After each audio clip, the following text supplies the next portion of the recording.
saudara-saudara, saat ini saya ada di kota Makassar dan baru habis acara seminar di kota Makassar ini. Dan tadi dalam acara seminar saya dapat kiriman banyak WA. Ya, saya baru lihat dan ternyata beritanya adalah bahwa Yahya Waloni telah meninggal dunia.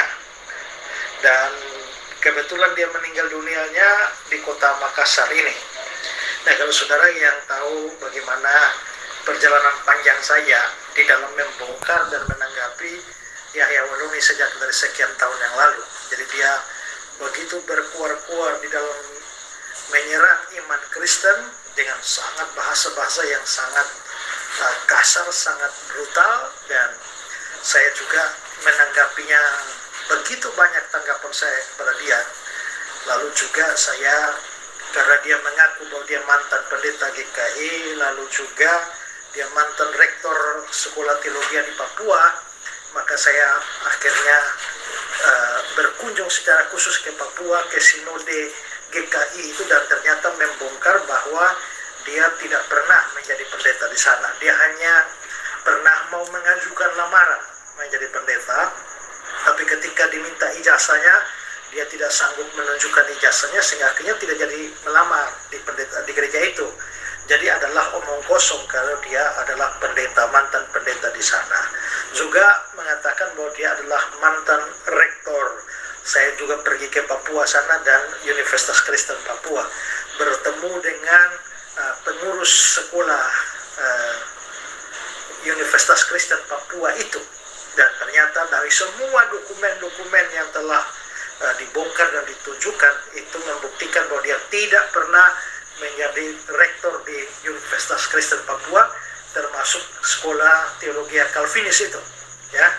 Nah, kalau saudara mau tahu tentang bagaimana saya membongkar semua penipuan dia, saudara bisa cari saja, mungkin masuk ke Google atau YouTube, Suruh membongkar dusta Yahya Waloni, ya.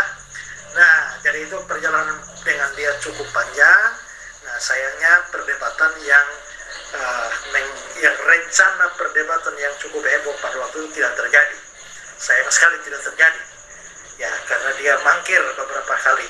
Waktu mau debat di Lampung juga dia mangkir.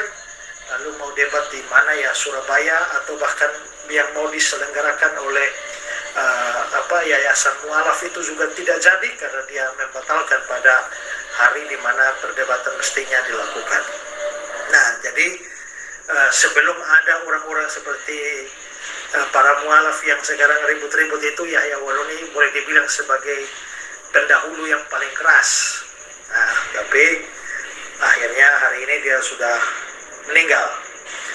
Dan saya kira ya oke lah, mau diangkat apa, orang sudah meninggal. Tapi sesuatu yang disayangkan adalah bahwa dia meninggal dalam posisi ketika dia meninggalkan atau mengkhianati Tuhan Yesus Kristus. Dan dia sepanjang dia setelah jadi mualaf dan jadi Islam, dia banyak menyerang iman Kristen, dan itu menunjukkan bahwa dia betul-betul hatinya penuh dengan kebencian terhadap iman Kristen, dilihat dari kata-katanya, sehingga dia bukanlah orang percaya, sungguh-sungguh percaya yang keluar dan kehilangan keselamatan, tapi dia tidak pernah menjadi orang yang sungguh-sungguh percaya.